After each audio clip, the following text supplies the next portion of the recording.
Os pontos de Fernando Lima. Boa noite, rádio ouvintes e telespectadores. Cá estamos nós, sexta sim, para os pontos de Fernando Lima. Falamos em direto a partir dos estúdios da Rádio Savana 100.2, local habitual onde transmitimos este programa. É um programa também que pode ouvir em diferido nesta rádio aos sábados às 12, domingo às 21 horas e também ver na televisão independente de Moçambique aos domingos, terças e quintas-feiras às 21 horas. Boa noite, Fernando Lima. Bem disposto, já estamos no nosso terceiro, a caminho do quarto. Exato, bem disposto, mas acho que entramos naquela derrapagem do fim do ano, então parece que os dias, em vez de terem 24 horas, deviam ter 36, que era para uma pessoa conseguir fazer tudo que tem a fazer durante o dia, porque não chegam as horas, e acho que vai ser assim até praticamente ao fim do ano. Também é todo aquele cansaço acumulado de janeiro a janeiro, a dezembro também. Não, o que é certo, nós somos uma pequena produção, mas é isso, estamos a entrar praticamente no quarto ano, o que é algo a assinalar no panorama dos mídia moçambicanos. Portanto, acho que toda a nossa equipa tem andado muito bem. Muito bem, Fernando Lima, este é um programa em que vamos continuar a olhar para o caso, este grande caso das dívidas ocultas, mas para o caso de Manuel Schenck, detido aqui na África do Sul desde 29 de dezembro, completará um ano dentro de alguns dias. Mas para já, antes de atacarmos os nossos sistemas, Fernando Lima, vamos ao seu tema de semana: aumento da burocracia na banca comercial. Bem, os sinais são mais comuns e são muito preocupantes. E quando falamos com os gestores da banca comercial, dizem que a culpa não é deles, a culpa são cada vez mais as exigências do Banco Central e, por outro lado, quase um terror no relacionamento entre a banca comercial e o Banco Central, ou seja, os bancos comerciais têm medo de cair no incumprimento. Aliás, basta ver a última ordem do Banco de Moçambique e a punição dos 16 bancos, em que algumas das punições era porque, por alguns dias, os bancos não publicaram os seus relatórios de contas. Mas vamos a questões concretas, e isto significa o seguinte: toda esta semana, por incrível que pareça, eu fiquei a tratar assuntos bancários. Para além de fazer estes comentários, no dia a dia, eu ocupo-me da gestão da nossa pequena empresa. Então, tenho em cima da minha secretária o pedido de assinatura de um jornal Savana, passa publicidade. A assinatura anual do jornal Savana custa 3.500. Ora, 3.500 meticais. Ora, um banco para assinar, aliás, foram 2 bancos, mas eu só tenho os impressos de um dos bancos. Para o jornal, para este banco, que não vou mencionar o nome, assinar o jornal Savana, precisa de uma certidão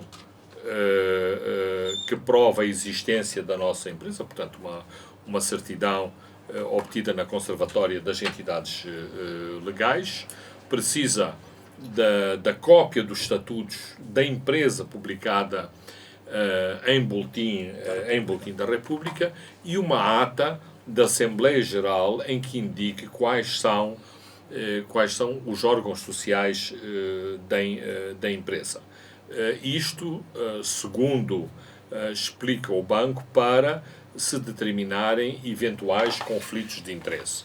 Ora, a minha questão é: se por qualquer razão um parente direto, um irmão, um filho, o pai, for o PCA do banco, será que o banco tem que ficar impedido de assinar o jornal porque é um negócio de família entre o jornal e o banco? Eu penso que estamos a cair no ridículo com estas exigências, mas os bancos têm um verdadeiro exército de funcionários os lucros fabulosos que os bancos fazem em Moçambique permitem-lhes pagar bons salários, fazer bons recrutamentos e ter estes funcionários que também devem passar o tempo a emitir estas normas idiotas. Mas as pequenas empresas vivem sufocadas a responder a este tipo de exigências. Se multiplicarmos isto pelos 4.000 assinantes, 5.000 assinantes do jornal que nós temos, e se todos os assinantes pagos forem a fazer essas exigências, nós temos que recrutar mais trabalhadores só para tratar de certidões e de fotocópias e todos estes requisitos que não são exigidos. Mais, se nós fôssemos aplicar uma regra de reciprocidade, significa que cada vez que alguém viesse aqui tentar comprar um jornal, nós também devíamos tentar saber quem é esta pessoa, está envolvido na lavagem de dinheiro, é uma entidade que existe, estará envolvido com o terrorismo, qual é a fonte de rendimento, estará envolvido com o terrorismo em Cabo Delgado. Temos que conhecer, há uma regra nos bancos que é Know Your Client, KYC. Os bancos adoram estas coisas Ora, acho que o princípio do KYC deve ser aplicado exatamente para determinar se esta empresa é uma empresa que está legalmente estabelecida, que cumpre as regras, que tem rácios, digamos, comumente aceitos de solvabilidade, se dedica a negócios paralelos, duvidosos. Não é a soberbar as empresas e os indivíduos, porque na semana passada, exatamente por outras regras que foram estabelecidas, que os meus dados pessoais tinham que ser confirmados, lá fui atrás das faturas da água e da luz, fotocopiar o NUIT, scanar a declaração de rendimentos e o BI. Quer dizer, eu não nasci ontem. O banco tem todos esses dados. Eu existo, sou pessoa. O banco também sabe que eu existo pelos meus movimentos de conta. Portanto, não é um fantasma que movimenta a conta. E isto está a tornar uma coisa que deve ser simples. O comércio é um pouco o expoente máximo do liberalismo e da liberdade das transações. Parece que no nosso país os saudosistas da burocracia socialista estão a voltar encapotados de novos capitalistas para impor estas regras completamente insanas às pessoas e às instituições. Esta luta contra o terrorismo que o Banco de Moçambique sempre argumenta, sobretudo quando sanciona mas a questão, controle. Sim, mas é que eu não ponho em causa que o banco de facto deve ter mão dura na lavagem de dinheiro, na luta contra o terrorismo. Mas isso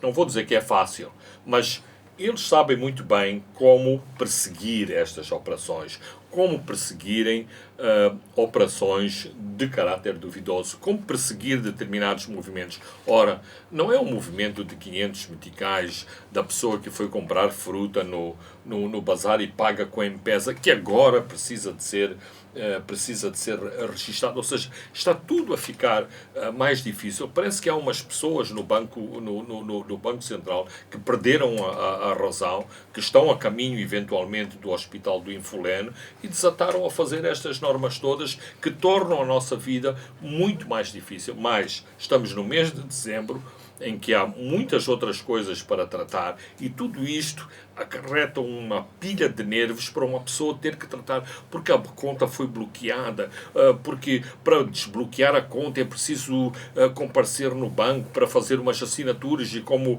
não é uma assinatura, são duas assinaturas.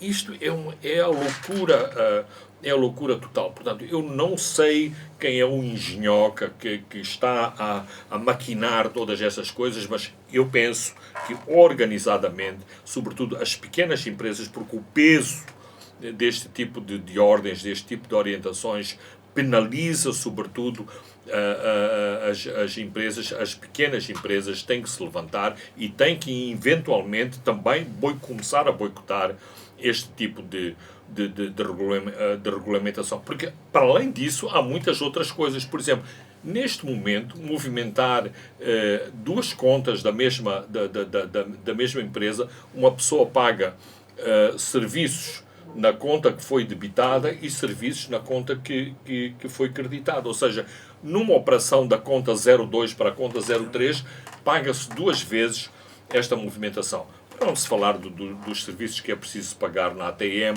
nomeadamente da consulta de saldo, e sabemos quem são as pessoas que consultam saldo. São as pessoas mais pobres, cujo 20 meticais, 15 meticais fazem uma mais. Eu sou confrontado quando tenho que transferir de dinheiro para uma pessoa que faz um pequeno serviço para mim. Por favor, transfira-me, mas acrescente mais 10 meticais. Acrescente mais. Sobretudo nas operações do MPS. Acrescente mais 20 meticais, porque senão sou eu que sou penalizado e esse dinheiro faz-me falta. Portanto, as pessoas lá, os engravatados dos bancos, se calhar não se apercebem destes dramas. E isto está em colisão total contra todo esse princípio que é preciso que a banca é um ato de cidadania, que é preciso popularizar que é preciso usar meios eletrônicos, a banca. não precisamos de guardar dinheiro debaixo do colchão. Não, é que isto é um desincentivo para uma pessoa usar a banca como um instrumento efetivo de desenvolvimento, de facilitação das tramitações, porque é assim que crescemos. Crescemos a sentir o desenvolvimento da banca no sentido de facilitar a vida das pessoas e de facilitar a inclusão em que a pessoa do Chocó e a pessoa de Maputo podem transacionar entre si sem grandes barreiras. Muito bem, Fernando Lima, agora vamos ao primeiro tema que elencamos para este programa, tem que ver com o caso Manuel Cheng. O Tribunal Superior de Gauteng rejeitou um pedido da PGR moçambicana para que uma instância superior da justiça mantenha a extradição de Manuel Cheng para Moçambique. O argumento é de que não existe perspectiva razoável deste tribunal para que uma outra instância chegue a uma conclusão diferente. Manuel Cheng, que já está na cadeia desde 29 de dezembro do ano passado, vai completar o seu primeiro ano dentro de dia.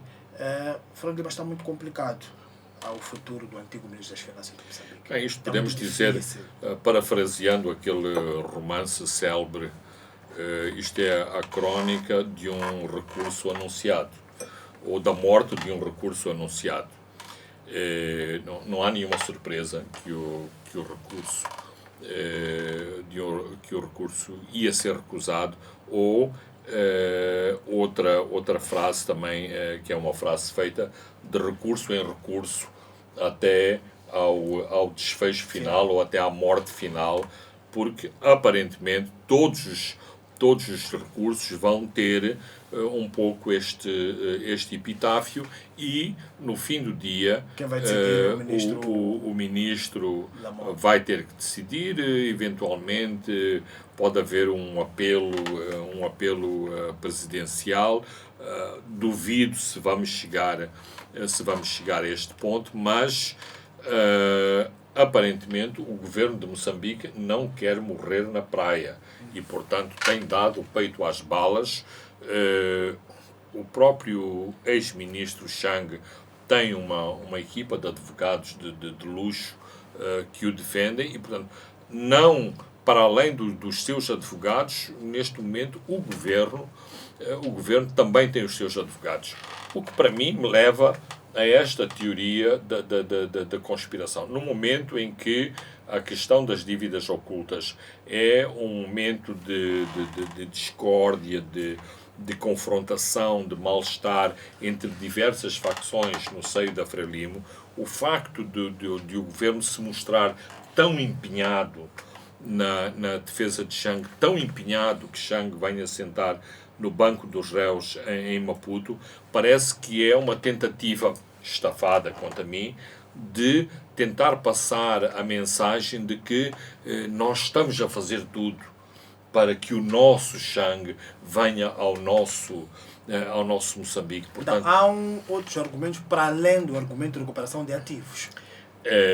bem, não nos contem histórias. O principal argumento, e isto decorre daquilo que aconteceu em Nova Iorque e que também já era antecipado, um manancial riquíssimo de informação que soubemos a partir de Nova Iorque, ou seja, mais uma vez utilizando esta expressão comum, a partir de Nova Iorque nós vimos como o rei vai nu, ou seja, quando vemos a subserviência da liderança dos nossos serviços secretos em relação a um miúdo de 32 anos nos jantarzinhos para trocarem favores e projetos de imobiliário, nós podemos concluir sem grandes elaborações que de facto vivemos num país das bananas, numa daquelas pequenas repúblicas da América Latina que vemos aqueles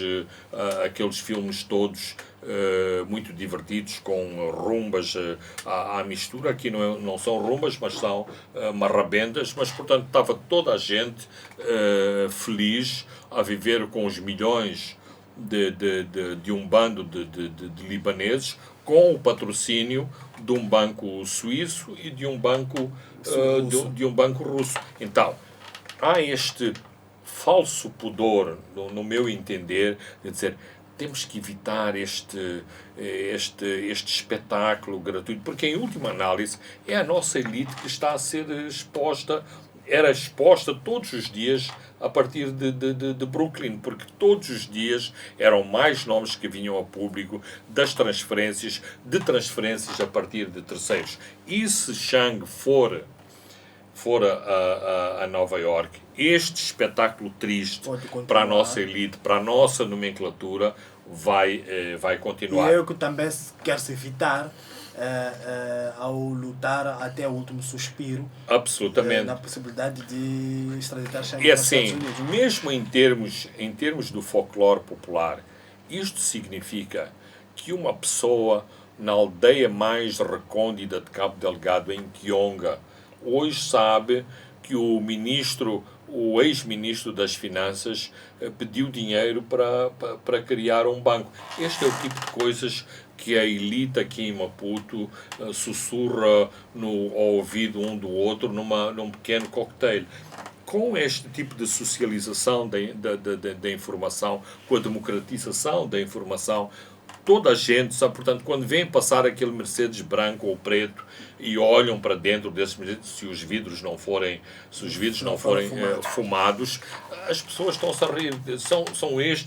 São estes aqui que vivem dos dólares dos libaneses, que de dia estão aqui a fazer-nos estes discursos e à noite estão nestes arranjos todos porque precisam dos dólares para lançar o banco, para o projeto de escavação, para a mina de rubis, para lançar um livro, enfim, o espetáculo de Brooklyn dá para tudo.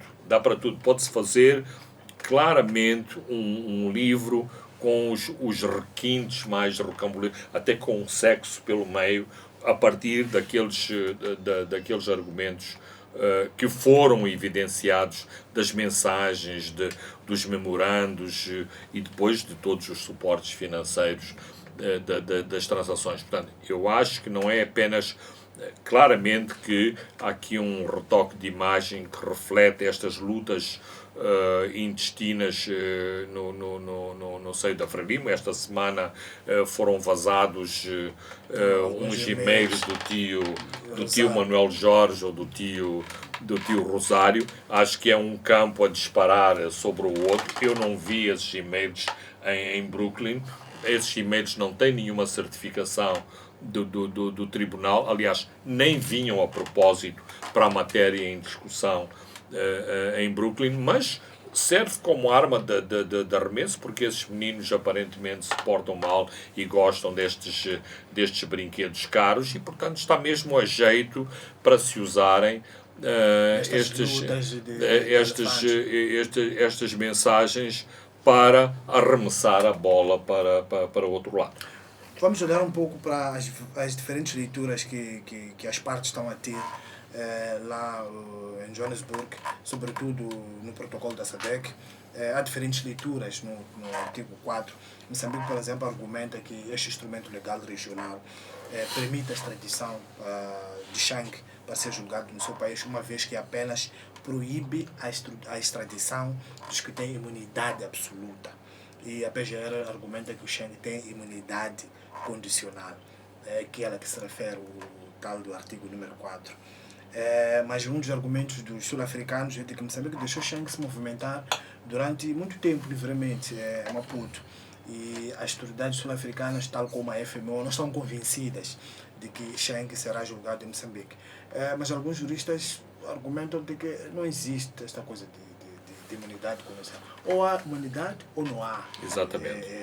Não, eu não conheço essa diferenciação entre a imunidade, portanto, a imunidade e a imunidade parcial, se quisermos colocar isto nestes termos. Mas eu dou o benefício da dúvida ou o benefício de uma argumentação positiva da PGR, que diz o seguinte: um dos problemas que está a haver aqui na interpretação do caso do Chang e na argumentação legal que tem sido tramitada no tribunal é a diferença de um sistema ou de um sistema jurídico anglo-saxónico e o nosso sistema jurídico, que é o sistema jurídico continental, codificado isso. E há claramente uma dificuldade de as autoridades do outro lado interpretarem com o mesmo significado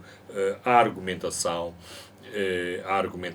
que provém a partir de Maputo, não só em relação à imunidade, em relação à acusação, em relação à instrução contraditória. Portanto, há, por vezes, termos que correspondem a momentos processuais que não são iguais para ambos os países. E isso, legitimamente, causa problemas. Agora, uma questão, e sabemos da importância das questões processuais em todo o tipo de processos, quer sejam processos sumários, processos de querela. Mas a questão é: as autoridades sul-africanas não estão convencidos, desde a primeira hora, da legitimidade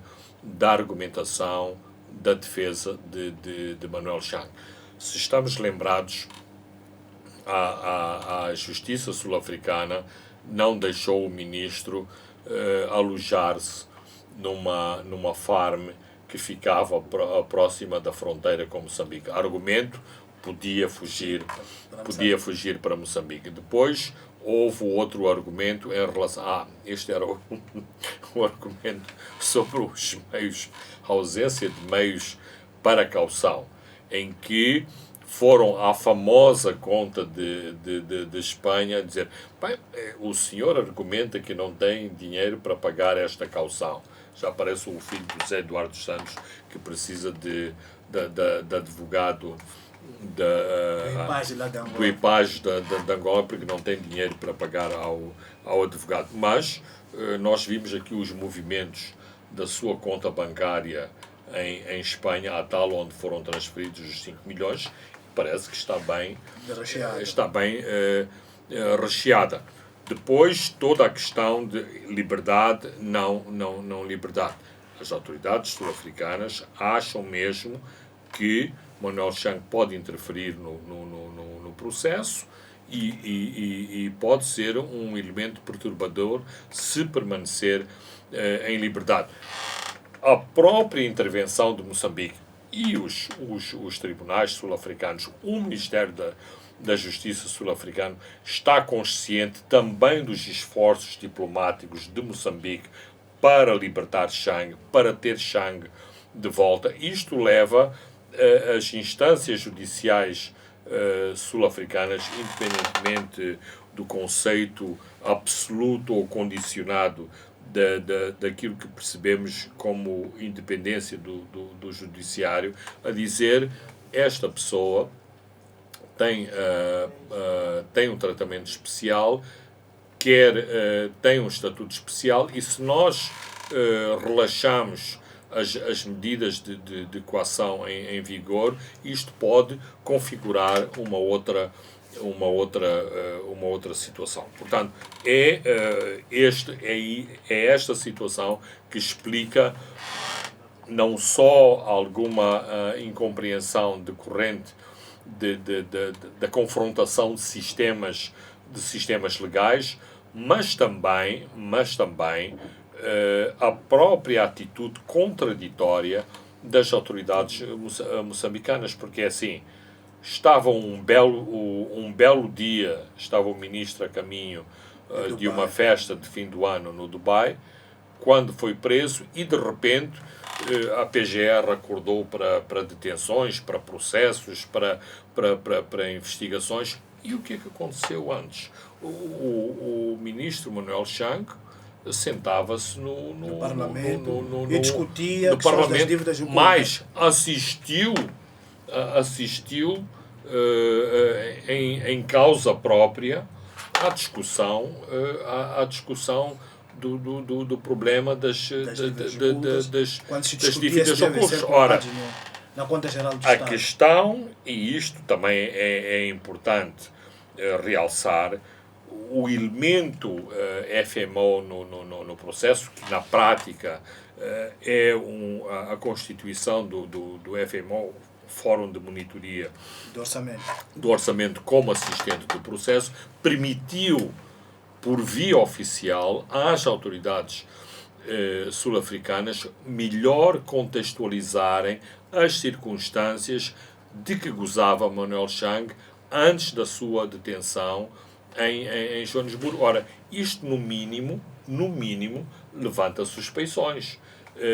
Será mesmo que há um interesse legítimo de julgar esta pessoa em Moçambique, ou há outros interesses e há outros motivos que justificam esta pressão e esta súbita preocupação em ter o ministro de volta a Maputo? E, como diz, porque também no fim do dia é isso que prevalece, como a questão da imunidade tem que ser presencial, ou seja, todo o processo requer a própria presença do ex-ministro. Isto significa que os advogados podem acionar mecanismos para que mal Manuel Chang entre a terra em Maputo, esteja em liberdade, porque lhe assiste este direito como deputado da Assembleia da República. E também acho que a África do Sul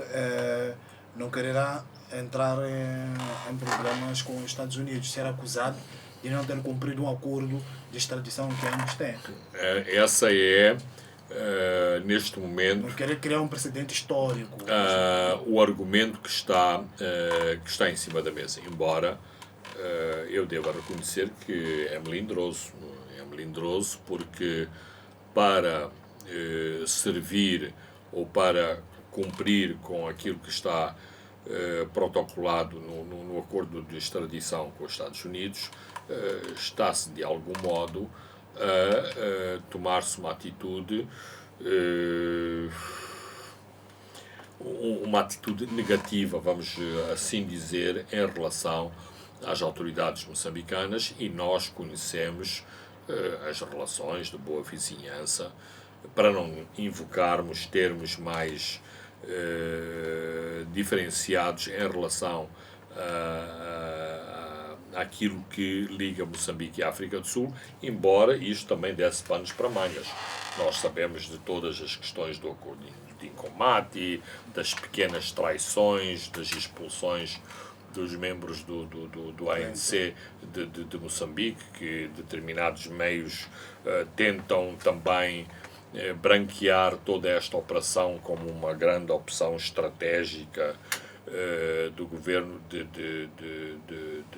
Moçambique, quando nós claudicamos, do meu ponto de vista, em relação ao regime do apartheid, quando foi a questão de Nkomati.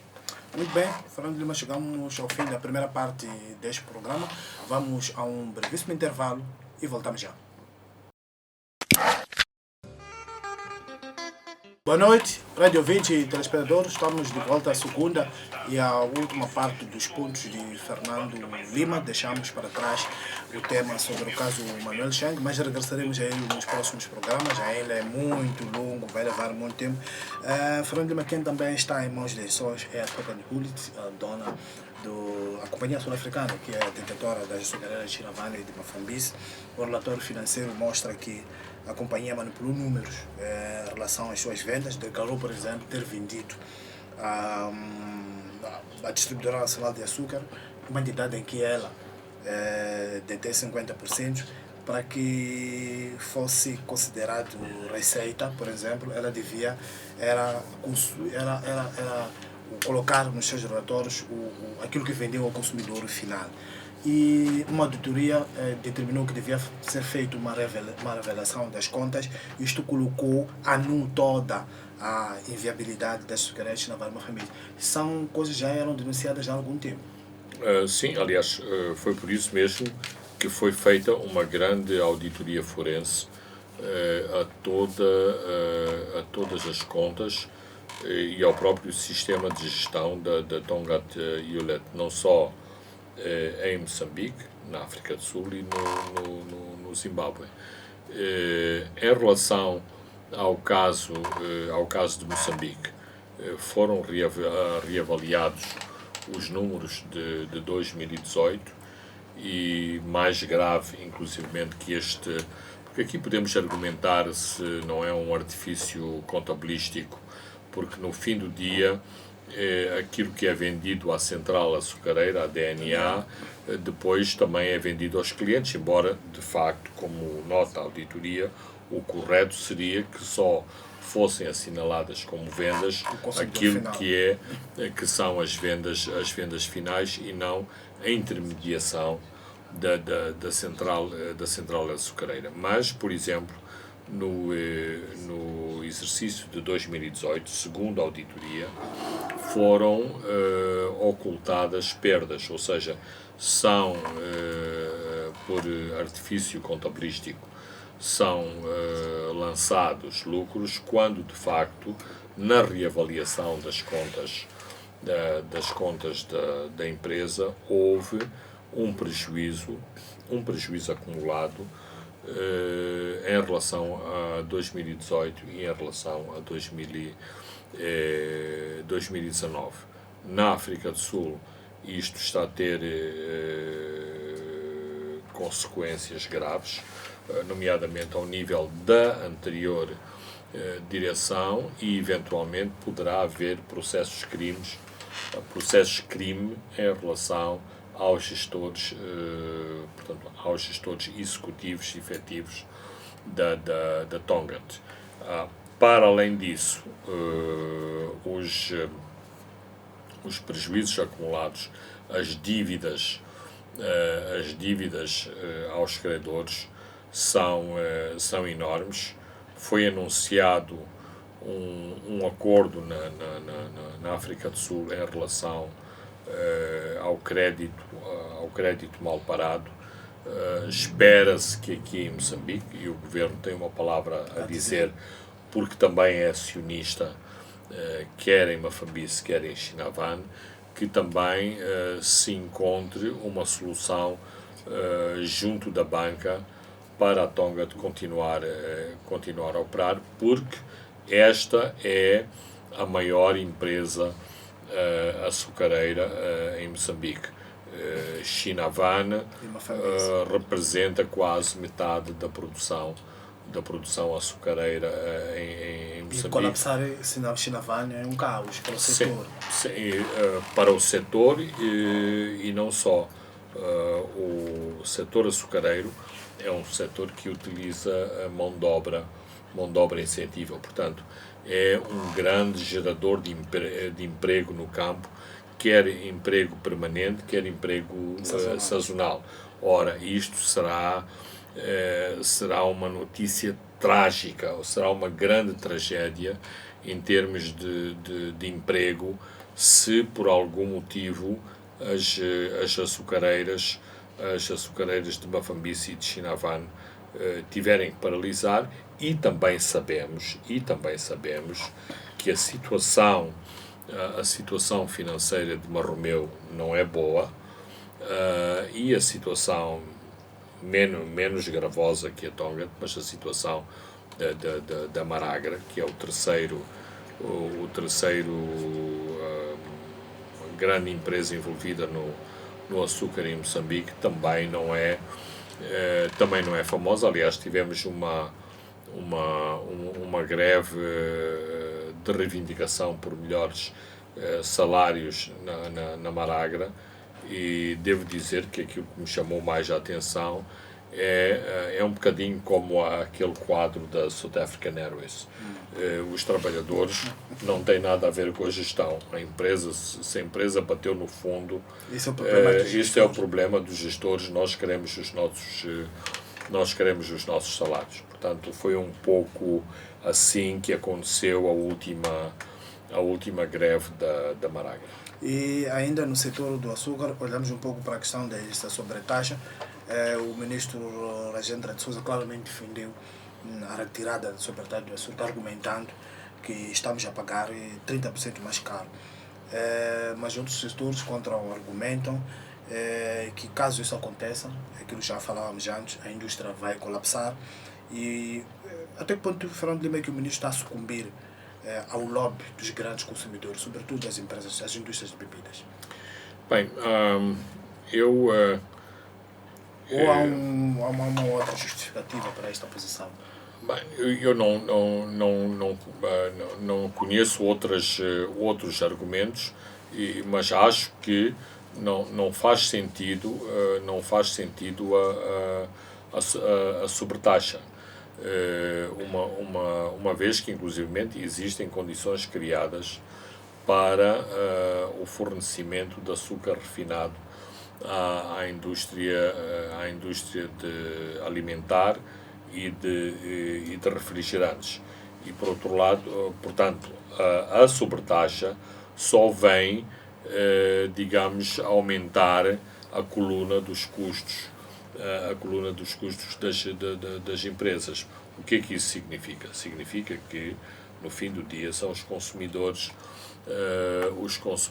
que pagam essa sobretaxa, aliás, como sempre. Portanto, se o ministro defende a eliminação da sobretaxa, eu acho muito importante e gostaria que o ministro levasse avante o seu propósito, porque, aliás, é esta a pressão que tem existido. Este problema da sobretaxa arrasta-se há muitos anos. Em termos práticos, nem sempre ela tem sido aplicada, mas está ali como uma espada de Damócles em cima do pescoço das empresas. Tipo, se vocês não se portam bem, nós vamos buscar a taxa para vos calar. Portanto, não encontro argumentos favoráveis à taxa. E não confundo a sobretaxa à luta contra o contrabando de açúcar dos países vizinhos. Embora a questão do contrabando do açúcar dos países vizinhos também esconde uma outra máxima em relação à economia de mercado. Ora, se há contrabando de açúcar, se há incentivo a consumirmos açúcar do Zimbábue aqui, se existe incentivo a consumirmos açúcar da África do Sul aqui, significa que os custos de produção em Moçambique são muito altos, que a nossa indústria açucareira não é competitiva e, portanto, é muito mais atraente para o consumidor, portanto, do ponto de vista do consumidor, portanto, comprar o açúcar do Zimbábue e da África do Sul. eu sei qual é o argumento, que esta visão de se eliminarem as barreiras, de se verem aquilo que chamam os free marketeers, portanto, as pessoas que defendem o livre mercado, caem facilmente na ratoeira dos países fortes contra os países fracos, nomeadamente, por exemplo, extrapolando para fora do açúcar, toda a problemática do comércio entre Moçambique e a África do Sul, ou seja, o levantamento de muitas das barreiras comerciais, das tarifas alfandegárias entre Moçambique e a África do Sul, só beneficia a África do Sul, porque o músculo comercial e industrial sul-africano não tem qualquer comparação com Moçambique. Com Moçambique. Ora, eliminando, sobretudo, naqueles produtos concorrenciais, se eliminarmos as barreiras, a nossa produção nacional fica muito exposta. Agora, temos que fazer operações nos dois sentidos. Usar meios repressivos no sentido de combater o contrabando, mas, de algum modo, também sermos claros em relação à nossa própria indústria, no sentido de dizer aqui há muitas gorduras no setor, há muita falta de competitividade, de produtividade que determina estes custos para a indústria local. E em todo este debate, mais uma vez, se põe em causa a distribuidora do açúcar, porque há setores que acham que é super importante haver esta distribuidora do açúcar, que não é mais que este mecanismo de onde estão todas as açucareiras, mas outros setores acham que não faz sentido e só vem pôr mais uns pozinhos em cima dos preços do açúcar ao consumidor. Portanto, há aqui uma série de diferentes enfoques que não é só o debate simplificado em relação à sobretaxa sobre o açúcar. 12 anos depois, o que está de volta são os fundos do Millennium Challenge Account Corporation para apoiar programas de desenvolvimento setorial. Fernando Lima, foram esquecidos os problemas do compacto passado? Pelos vistos foram. Ou algo e pelos vistos acima determinou? Bem, eu acho que Moçambique, governo, está a fazer a sua parte, ou pelo menos os óculos dos doadores, neste caso os doadores americanos, estão atentos à evolução do país, nomeadamente em relação à problemática das dívidas ocultas, em relação à problemática do petróleo, ou seja, não nos esqueçamos que em relação à problemática do petróleo foram assinados acordos muito importantes com empresas americanas. Claro que a Anadarko vendeu os seus ativos à Total, mas os acordos foram assinados com a Anadarko, foram assinados com a ExxonMobil, ainda há outras negociações em curso e havia muitas questões em cima da mesa, nomeadamente as questões de regimes mais favoráveis em relação à taxação da produção petrolífera, em relação aos royalties, em relação aos impostos, em relação às mais-valias, em relação à exportação de capitais. Ora, muitas vezes, como é que funcionam as coisas? Se o aluno se portou bem, tem aqui um rebuçado. Portanto, aquilo que uma mão recebeu sai do outro lado. Ora, nós estamos a falar, quando falamos em gás, estamos a falar de bilhões de dólares. o compacto do MCC, do Millennium Challenge Account, nunca será Abaixo dos 500 milhões de dólares. não, acima dos 500 milhões, ou seja, o primeiro compacto foram 500 milhões, não há garantias que este compacto chegue aos 500 milhões, mas pode chegar aos 500 milhões. Daquilo que apurei é que eles dizem ainda não há valores, os valores não são públicos, mas não será abaixo dos 500 Sim, milhões. é isso que se pensa, portanto, a fasquia de referência são os 500 milhões de dólares. Portanto, não é inocente. Como sabemos, isto é uma frase feita, não há almoços grátis. Aliás, é meio falaciosa a argumentação americana que nós progredimos na democracia. Eu tenho algumas dificuldades destes nossos progressos democráticos quando vi tantos pontapés no respeito pelas regras democráticas, naquilo que aconteceu nas últimas eleições, naquilo que aconteceu nas eleições autárquicas, e nós vimos o sentido crítico que as autoridades americanas tiveram em relação aos dois momentos eleitorais. Mas, em resumo, isto são boas notícias. Porquê? Porque, às vezes, dinheiro atrai dinheiro.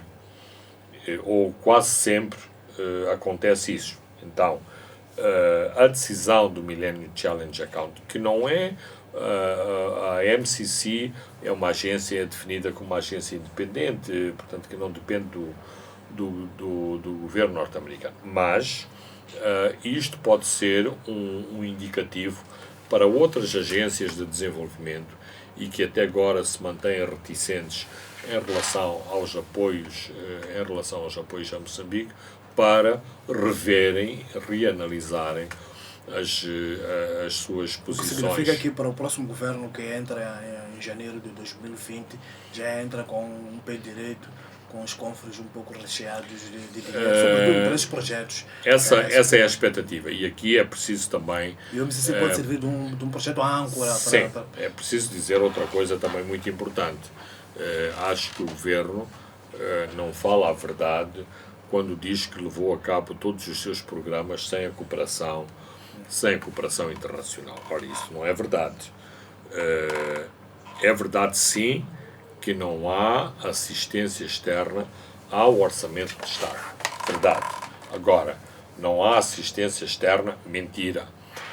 Continuam a ser feitas escolas em Moçambique com apoio internacional.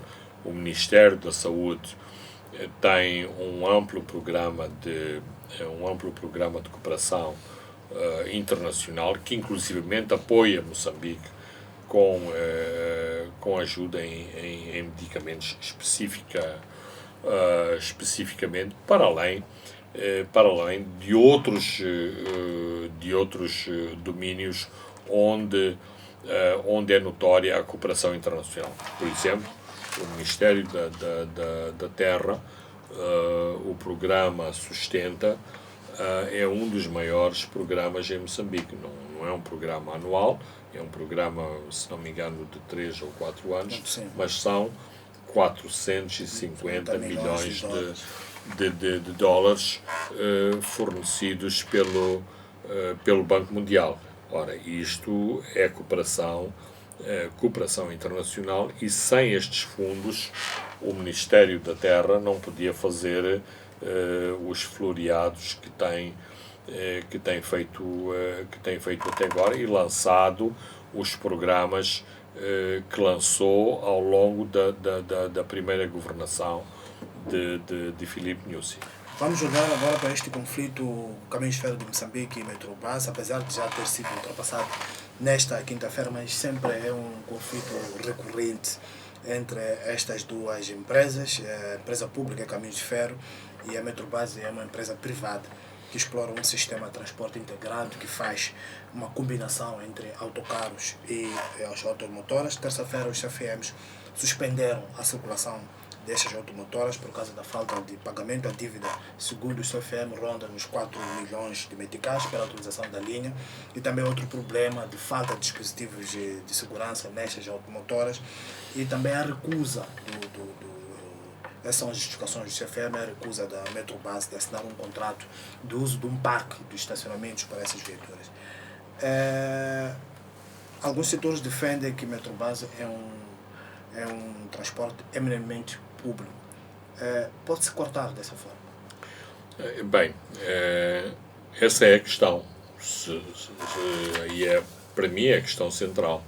Se por causa de uma confrontação entre duas entidades se pode prejudicar o público num setor muito nevrálgico, muito importante e que causa muitos problemas a uma parte sensível da população da capital. E não tenho a mínima dúvida da melhoria dos serviços de transporte que foi introduzida pela Metrobus. Mas advogar aqui que temos que passar por cima das dívidas é a mesma coisa da velha argumentação em relação se as empresas públicas, quando prestam os serviços, devem se esquecer de cobrar as receitas, porque muitas vezes este tipo de mentalidade a que levou ao colapso e ao enorme trambolhão das empresas públicas. Por exemplo, eu não posso deixar de concordar que a eletricidade de Moçambique tem que usar todos os seus meios para cobrar as suas faturas. A Águas de Moçambique ou a Águas de Maputo tem que usar todos os seus meios para cobrar a água. Podemos discutir sobre tarifas, são altas, são baixas, são as mais elevadas da África Austral, que redes de proteção dos mais desfavorecidos temos montados para que os mais desfavorecidos tenham acesso a estes serviços básicos. Em última análise, isto são direitos humanos também. Ter acesso à água potável, ter acesso à eletricidade. Portanto, não estamos aqui em capitalismo puro. Não tem dinheiro, não tem acesso à água. Não tem dinheiro, não tem direito à eletricidade. Não é este o ponto. Mas se há empresas, ou seja, se o fornecimento de eletricidade e se o fornecimento de água é feito por empresas, essas empresas têm que ter rentabilidade. E quando eu digo rentabilidade, mais uma vez, podemos falar também dos contratos, dos contratos com o próprio Estado que viabilizam essas empresas. Agora, pôr as empresas a fornecer eletricidade e depois cortarem-lhes as pernas porque são obrigadas, ou seja, de pistola apontada, têm que esquecer as dívidas, nomeadamente de outras entidades públicas, isto não funciona, é um sistema completamente esquizofrénico. Portanto, se há uma contratualização dos serviços que os caminhos de ferro têm que prestam à Metrobus, e se essa contratualização envolve pagamentos, a Metrobus tem que honrar esses pagamentos. A Metrobus argumenta que também está à espera de outros pagamentos, mas o mais, não vou, a palavra não é irónico, mas aquilo que brada aos céus é que a Metrobus não está à espera do dinheiro do Ministério das Finanças ou do Ministério da Agricultura, é do próprio Ministério dos Transportes e do Fundo do Fundo de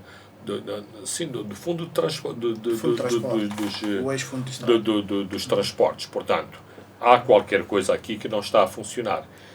No meio disto, há os tiques dos caminhos de ferro como a empresa monopolista que, de algum modo, e este também é um dos problemas, não devia ser um problema, porque depois aqui entram em ação os egos das pessoas. Ora, se nós olharmos a um comboio dos caminhos de ferro, com as pessoas todas empoleiradas nas carruagens, entrar pela janela, todas as pessoas a cair pelas portas do comboio, até pessoas no telhado, no teto das carruagens, fazendo parecer aqueles comboios indianos, que é assim que funcionam os comboios na Índia. Não me parece que este seja um bom serviço público. Portanto, devia haver um bocadinho mais humildade da parte dos caminhos de ferro. Sobretudo quando os caminhos de ferro, em muitas partes desse país, se exonerou dos seus serviços produtivos para serem meros cobradores de rendas, como acontece aqui em Maputo. Eu acho interessante quando os caminhos de ferro apresentam os seus relatórios, está a falar dos relatórios da produção de empresas que têm a concessão de determinados serviços, nomeadamente do porto, de armazéns e cais especializados de viaturas, de congelados, de minérios, mas isto depois entra no relatório dos caminhos de ferro. Não sei, os caminhos de ferro podem dizer, bem, isto faz parte do nosso trabalho, o porto é nosso, só que está concessionado, nós também somos acionistas dessa empresa dos portos, mas no fim do dia, para muitos serviços, os caminhos de ferro só estão lá para cobrar as rendas do fim do mês. E também tem outras questões que deveriam responder e que são questões de fundo em relação à gestão, nomeadamente à gestão ferroviária. Por exemplo, outra questão que é levantada por Amado Camargo é de que os CFM não deviam ser operador e regulador ao mesmo tempo. Uma espécie de convocar Sim, não, isto decorre da situação quase de companhia majestática que eram os caminhos de ferro. Eu não sei se os caminhos de ferro já perderam o estatuto de maior empregador de Moçambique, mas no tempo colonial os caminhos de ferro eram ferrovia, portos, caminhonagem, transporte aéreo. Portanto, houve uma segregação de serviços. Acho que não há sequer hoje caminhonagem de Estado, não há caminhonagem dos caminhos de ferro, mas a LIM hoje é uma empresa independente dos caminhos de ferro. Era uma DETA, que era a antiga LIM, era a divisão de exploração dos transportes aéreos, era o que significava DETA. Então, eu penso que há algum saudosismo da parte dos caminhos de ferro em, digamos, usar o seu músculo para dizer nós existimos. E, por outro lado, é assim, a eficiência ou alguma eficácia que é patenteada pelo Metrobus põe a nu a falta de iniciativa e a falta de capacidade dos caminhos de ferro. Por isso é que, em termos de imagem e em termos de argumentação pública, os caminhos de ferro ficaram muito mal vistos nesta contenda, porque mesmo com os números envolvidos, mesmo com os argumentos dos caminhos de ferro que têm que são válidos, mas é assim, os caminhos de ferro foram vistos como os meninos invejosos que não querem que os outros, tipo, eu sou o dono da bola, portanto, se eu não faço parte eu levo a minha bola para casa, vocês ficam aí a falar sozinhos porque não há bola para jogarmos, o que acontecia nos nossos tempos de meninice. E, portanto, mesmo que o menino não sabia dar pontapés na bola, tinha que estar lá no jogo porque a bola era dele. Então, os caminhos de ferro parece que se comportam às vezes como este menino, dono da bola.